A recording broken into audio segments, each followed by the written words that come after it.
The Asia Pacific Ministerial Conference on Disaster Risk Reduction continues for its third day in Australia, setting the agenda of disaster preparedness and resilience in the front row. Rahmat Idris is in Brisbane, Australia, with the details. Rahmat, please tell us how conversations on disaster resilience have been ongoing now in Brisbane.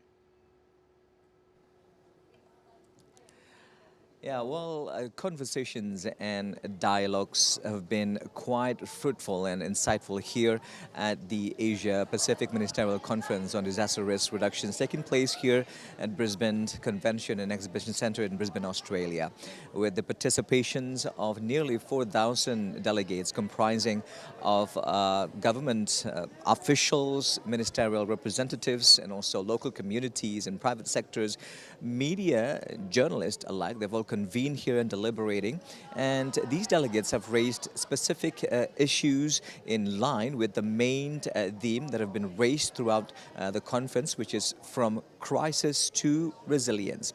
When we take a look at the elaborations from our fellows at ASEAN Secretariat, there was this deliberations on the specific program and agenda from ASEAN for the region of Southeast Asia in the name of ASEAN Agreement on Disaster Management. These have been elaborated into different principles to institutionalize, to localize, and also to communicate these principles to people who live in prone to disaster areas. So they need to comprehend the full mechanisms to disaster risk reductions. And ASEAN Secretariat, through its representative at the session, also conveyed and elaborated on the work program and their agenda that have been started last year, 2021, all the way to 2025, which is the work program for the ASEAN Agreement on Disaster Management. One of the interesting sub-program that was elaborated at the session was how ASEAN came up with Safe School initiatives, and ASEAN through its secretariats and representatives in different member states of ASEAN will continue to push towards building disaster resilient nations through its safe school initiatives, meaning that the schools around the region should be built with better infrastructure to mitigate the disasters and to have some sort of strong mechanisms to reduce the risk of disasters. And more importantly, risk and resilience should also be incorporated in the curriculum, in the education of students at school. So they will be among those who are equipped with enough knowledge and ways to get themselves to safety whenever a disaster in their area occurs. We also spoke to representative of the Philippines, one of the prominent speakers at one of the events which have taken place in parallel here in Brisbane Convention and Exhibition Centre, and also to the representative of United Nations for Development programs. There have been these discussions on the phrase "Build Back Better," which originated from the Global Platform for Disaster Risk Reductions, GDPRR, a few months back in Bali, Indonesia. That particular phrase of "Build Back Better" has sparked some sort of debates and discussion back and forth between the delegates.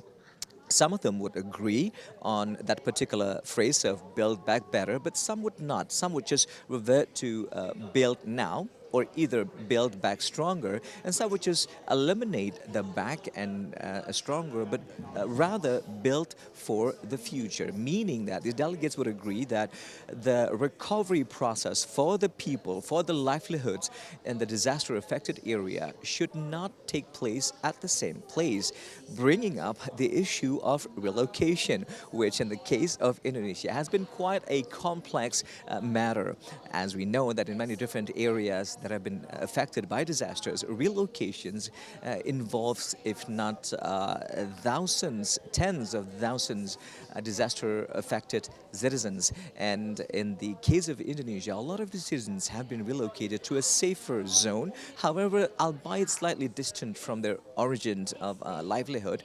And this has initiated some sort of resistance. The initiative of relocation has been met with resistance, and in the 3 to 6 months' time, they would return back to their origin place, which is still considered a danger zone to live in. And this is in regard to the cultural and disruptions to their daily lives and their livelihoods as well. And we also spoke to the Philippines, which have had their fair share of disaster, as in Indonesia.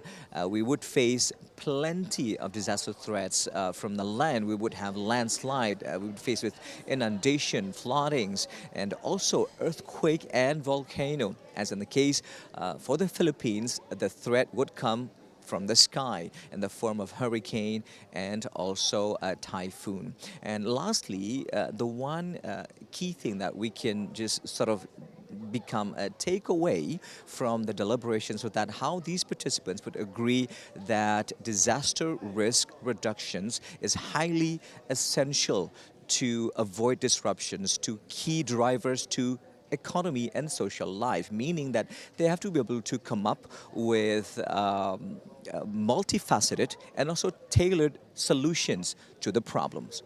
Rahmat Idris and Boni Mokalu from Brisbane, Australia, reported for TVRI World.